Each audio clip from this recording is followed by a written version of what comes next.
Everyone, আজকে আপনাদেরকে নিয়ে যাচ্ছি আমাদের কুয়াকাটার তৃতীয় দিনের গল্পে। হ্যাঁ, আজকে তৃতীয় দিনের গল্প দিয়েই টুইস্ট শেষ করব। আজকে আমাদের গল্পে একটা টুইস্ট আছে, সেটা আপনারা দেখলে বুঝতে পারবেন।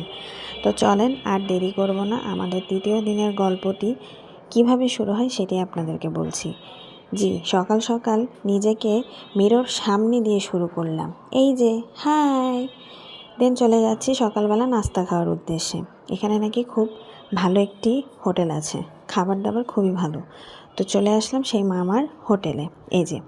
এই হোটেলে এসে খাওয়া দাওয়া সারবো। আপনারা কুয়াকাটা গেলে অবশ্যই এই হোটেলটা যাবেন। এই হোটেলে খাবার দাবার খুবই ভালো, খুবই সুস্বাদু। খাওয়া দাওয়া শেষে বাবু ভাইয়ের দোকানে চলে আসলাম চা নিয়ে। চাটা খেয়ে চলে আসলাম ঠিক বিচের পাড়ে। এসেই পা ভিজিয়ে নিলাম। পা ভিজিয়ে মনে হলো কিছু খাওয়া দরকার, ঝাল ঝাল। কিন্তু ঝাল ঝাল কই পাবো? ঝালের আগে চলে আসলো কুলফি, ঠান্ডা ঠান্ডা ঠান্ডা কুলফি খেয়ে নিয়ে নিলাম এই যে ঝাল, বোম্বাই মরিচের চানাচুর ঝাল, সাথে নিলাম মোজো।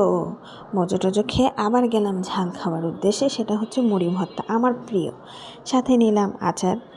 এখানে বন্ধু ঘোড়ার উপরে সাওয়ারি করলো, সাওয়ারি করে এই পাখিটাকে দেখেন, এটাই হচ্ছে টুইস্ট। দেখেন ওর পাটা দেখে খুব খারাপ লাগছিল আমার, যে আসলেই আমরা মানুষ জাতি কত গর্ব করি, তাই না?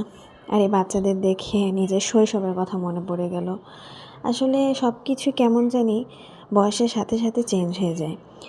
আর এই শামুকগুলা আমি আবার টোকালাম, বন্ধুও টুকিয়ে দিল, হাতে নিয়ে স্পর্শ করে দেখলাম। শেষে রাত হয়ে গেল, ওখানে আবার চলে আসলো আমাদের গাড়ি, চলে যাব বাড়ি।